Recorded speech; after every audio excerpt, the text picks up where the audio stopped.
Saludamos a la audiencia de medios comunitarios que conformamos Corape a nivel nacional y con mayor facilidad usted lo puede encontrar también en las plataformas de Corape Digital TV.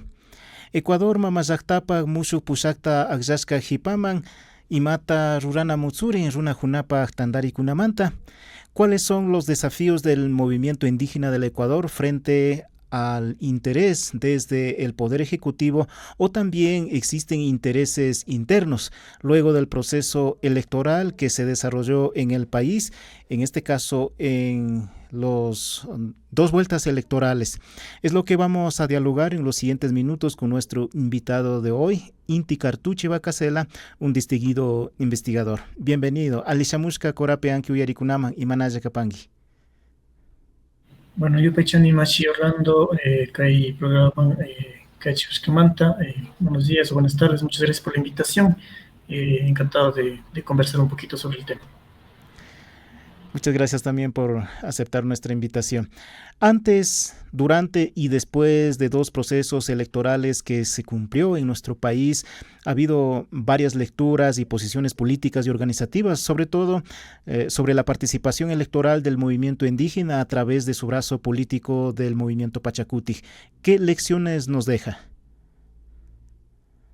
Bueno, yo creo que una de las primeras cosas que creo que en el momento actual hay que evaluar dentro del movimiento indígena es justamente digamos, hacer justamente una evaluación de ese proceso de participación electoral que acabamos de pasar, en el sentido de, creo que más allá de las discusiones y las contraposiciones entre diversos grupos y diversos, digamos, sectores sociales dentro del movimiento indígena, hace falta sobre todo un debate serio, un debate político serio y una evaluación bastante seria y objetiva sobre lo que implicó esa participación electoral, esas alianzas y las diversidad de posiciones que se dieron dentro del movimiento indígena. Creo que no nos ayuda mucho las acusaciones de lado y lado, ¿no?, que vemos en redes sociales o que se están dando dentro de las organizaciones, sino que yo creo que es importante más bien plantear ahí un debate serio sobre lo que sucedió, ¿no? Eso nos va a ayudar, digamos, a sobre todo mirar qué planos se abren, digamos, en la coyuntura actual ya con el nuevo gobierno, ¿no? Entendiendo de que obviamente es un gobierno de derecha,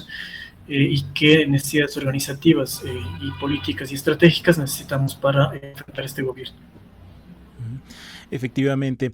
En la segunda vuelta electoral, si bien se ha tomado una postura política electoral del movimiento Pachacuti, y ese proceso ha generado quizá una forma de confusión o falta de claridad en la toma de decisiones a partir desde las bases, desde los territorios, han surgido cuestionamientos, como usted mencionó, pero ¿son de las propias bases o es el interés del gobierno? Y si es así, pues ¿cuál sería su finalidad?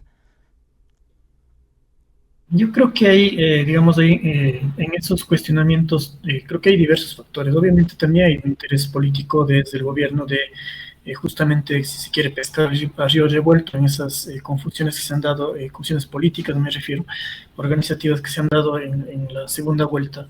Y es claro que el gobierno quiere ahí también meter mano para justamente ahondar la división. Y por eso justamente yo creo que una de las cuestiones que el movimiento indígena en general necesita en este momento hacer es obviamente no caer en esas provocaciones del gobierno ni esas intenciones del gobierno de buscar dividir más, ¿no es cierto?, el movimiento indígena. Y para eso me parece que es necesario, pues, justamente que en todos los niveles organizativos haya como ir a las bases, ¿no?, a escuchar qué es lo que la gente está pensando, está diciendo. Y la idea, yo creo que acá, más allá de acusar de lado y lado, digamos, que es lo que yo veo en las redes sociales, en los pronunciamientos, creo que lo importante es más bien ir a escuchar a la gente y comprender por qué la gente votó para cualquiera de los dos lados, ¿no? Y con base en esa, digamos, volver a las bases y escuchar, ¿no es cierto?, lo que la gente está pensando, lo que está sintiendo en la actualidad, poder, digamos, diseñar algún tipo de estrategia o consensuada, digamos, con lo que la gente está pidiendo y viendo a dónde digamos, se puede ir como organización, ¿no? Obviamente teniendo en cuenta el contexto político general, que es un gobierno de derecha, y que obviamente por ahí muy poco históricamente nos ha mostrado que los gobiernos de derecha no están, pues, digamos, del lado de las comunidades indígenas. Pero insisto, la solución no creo que sea simplemente buscar culpables en las bases o en las dirigencias, ¿no? Sino más bien comprender la situación política actual sobre la que nos estamos moviendo y por qué hemos llegado a este nivel, digamos, de conflicto bien fuerte dentro del movimiento indígena. Y considerando también que las comunidades en los territorios están en constante movilización, el tema minero, por ejemplo, ahora lo tiene preocupado a muchas comunidades indígenas y campesinas. Sin duda, los cuestionamientos, como usted manifiesta, no están naciendo desde las propias bases territoriales, sino más bien son anuncios en redes sociales como estrategia, tanto de un lado como del otro, a fin de provocar posicionamiento que serían deslegitimar al fin y al cabo las acciones de las organizaciones y del movimiento indígena y del movimiento político. Sí, bueno, decía hace un rato, hay una intención del gobierno, pero yo creo que también si hay en algunas zonas, no puedo yo decir en todas las redes de organizaciones que forman el movimiento indígena, pero en algunas bases también hay cuestionamientos de las dirigencias. Y yo creo que eso en sí mismo no es malo en principio, ¿no? Creo que es como un llamado de atención a decir a que las dirigencias tienen que escuchar, más allá de que nos guste o no, digamos, el posicionamiento político de ciertas organizaciones de base. Creo que es importante que las dirigencias vayan a las bases, vayan a esas organizaciones y escuchen, ¿no? Y escuchen lo que la gente está diciendo, ¿no? Que puedan, digamos, también recibir como la crítica que algunas, igual que si no nos guste o no, digamos, es importante que siempre las dirigencias puedan escuchar pues a las bases y decir, a partir de los cuestionamientos que hayan, pues ir construyendo, digamos, una dirección política estratégica de mejor forma, ¿no? Porque si no, lo otro es, digamos, cerrarse también a nivel de la dirigencial y no, digamos, escuchar también las voces críticas que ha habido, ¿no? Conforme, por ejemplo, a la alianza, ¿no? Digo, ya más allá de estar de acuerdo, ¿no? Igual ya pasó eso, pero lo que hay que hacer es escuchar las bases, hacer una evaluación política sobre lo que sucedió, sobre la alianza, sobre, digamos, ciertas organizaciones que votaron, por ejemplo, por Noboa, ¿no?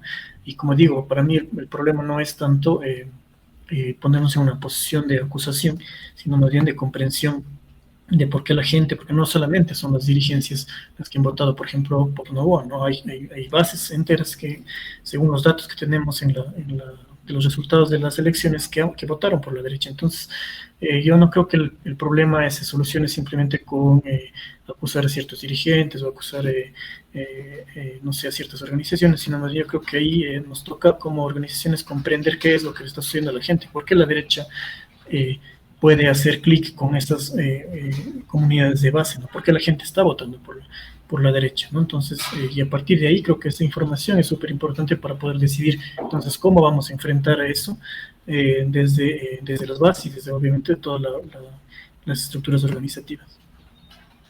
Efectivamente, y recordando que los dirigentes obviamente terminarán su periodo y no estarán en la organización. Y en ese contexto que usted plantea, Inti, los resultados electorales que han reflejado el Consejo Nacional Electoral, que está en la etapa final según el calendario de elecciones 2025, de manera general se puede observar que en los territorios de nacionalidades y pueblos indígenas hay alta votación a favor del presidente electo Daniel Noboa. ¿Qué es lo que influyó para que exista este tipo de resultado? Sí, en general podríamos decir que, bueno, la gran mayoría de las provincias de la Sierra, ¿no? En zonas indígenas han votado por el gobierno de Noboa, excepto, si mal no recuerdo, excepto en Otavalo, Cotacachi y Cayambe, ¿no? Que son zonas en donde ganó la otra candidata, ¿sí? Yo creo que ahí es justamente analizar, digamos, podemos decir un poco desde los criterios un poco más sociológicos, ¿no? Algunos factores que podrían haber influido en esa votación a la derecha. Pero insisto, el punto es cómo las organizaciones pues necesitan justamente para saber qué pasó y por qué esos compañeros, esas comunidades votaron por la derecha, es justamente ir a las bases y escuchar qué es lo que está pensando, ¿no? Desde mi punto de vista, creo que ha jugado bastante varios factores. Primero podría indicar, digamos, un exacerbado también una manipulación de parte del candidato de la derecha del anticorreísmo, ¿no? Que creo que es un factor que está permanentemente ahí y que en momentos claves digamos, de disputa política se pone en juego, se activa ese mecanismo de un anticorreísmo bastante emocional, ¿no? Y que mueve a la gente. Más allá de, obviamente, digo, más allá de juzgar a las personas si es que eso es bueno o malo. Lo interesante es ahí es comprender cómo funciona ese mecanismo y qué efectos tiene para que muchas personas pues al final terminen, ¿no es cierto?, votando por, incluso digamos, no tanto a favor del candidato Novoa, sino en contra de, ¿sí?, en contra del correísmo, ¿no? Eso creo que es un factor también importante que se activó en la última, en la segunda vuelta. También me parece que hay otro factor también, es digamos, la manipulación mediática que hizo el gobierno con respecto, por ejemplo, al tema de Venezuela, al tema, digamos, del narcotráfico, ¿no? Que muchas veces más bien parten de discursos mediáticos globales, ¿no? Y más que de cuestiones objetivas, pero que, digamos, tienen efectos concretos sobre la sociedad, ¿no? Entonces, creo que ahí también el gobierno el candidato Nova fue muy hábil, ¿no?, en manejar y activar estos mecanismos para que la gente al final, sobre todo la gente, digamos, que estaba un poco indecisa en el voto, al final se decante por la candidatura de él, incluso yendo en contra de lo que podemos decir como el sentido común de ciertas personas. Me refiero, digamos, más allá de que el gobierno tuvo problemas con la electricidad, subió el IVA, etcétera, etcétera, ¿no? Pero incluso contra eso logró movilizar bastante gente que vote a su favor, ¿no?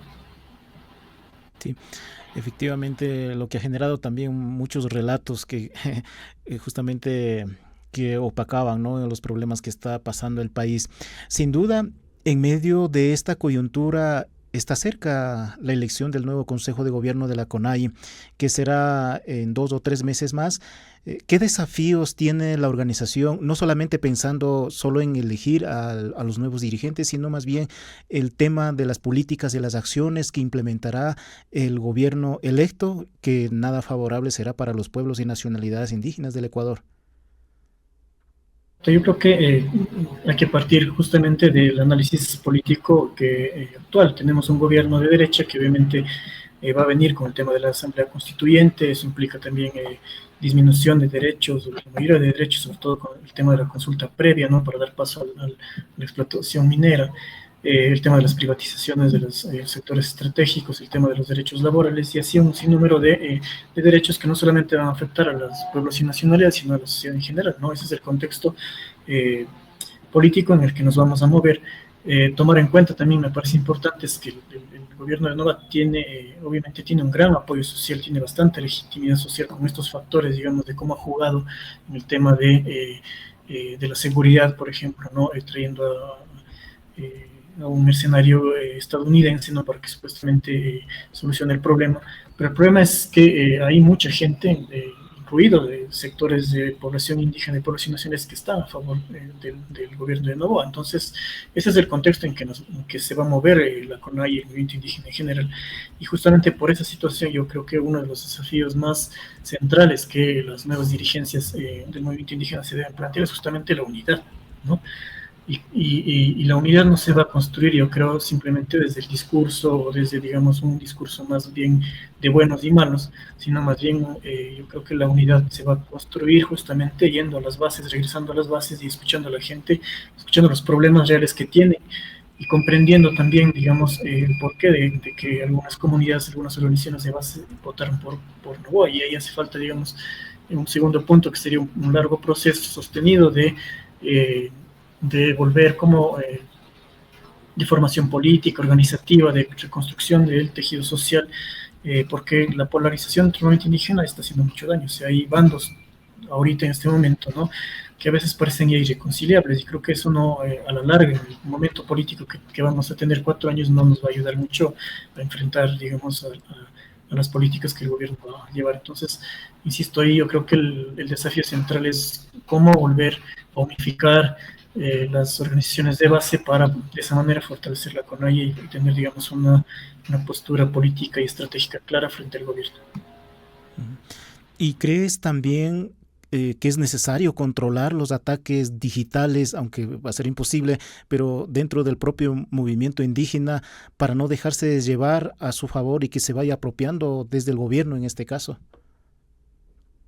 Sí, obviamente ese es Ese también creo que en la pregunta anterior decíamos qué factores, creo que ese es otro factor también que ha influido mucho, el poder mediático, no privado, que ha estado en manos del gobierno y cómo ha podido, digamos, a través de las redes sociales, de fake news, como se llama, ¿cierto?, de memes, etcétera, cómo ha podido influir en la percepción de la gente, ¿no? Entonces creo que ahí también hace falta ya a nivel, digamos, de una acción más concreta, más estratégica, mirar las formas en cómo dentro del movimiento indígena, pues, se va a anular o digamos, a resistir a toda esa avalancha de información que va a seguir. O sea, el gobierno creo que descubrió cómo puede dividir el movimiento indígena y lo va a seguir haciendo. Entonces, pero va a partir, insisto, de que más allá de que podamos neutralizar, digamos, todos esos medios de comunicación, esa información que va a redes sociales dirigida a las organizaciones indígenas, justamente una de las formas de resistir eso es que haya como una fortaleza organizativa fuerte, una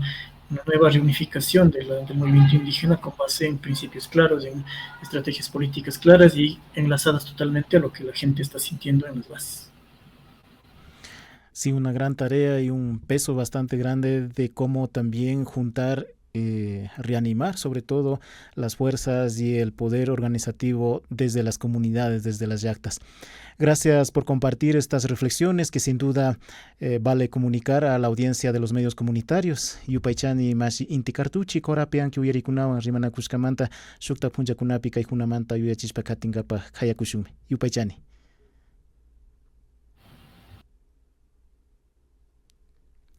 Les invitamos a seguir pendientes de las publicaciones informativas que realizaremos en el transcurso de esta semana.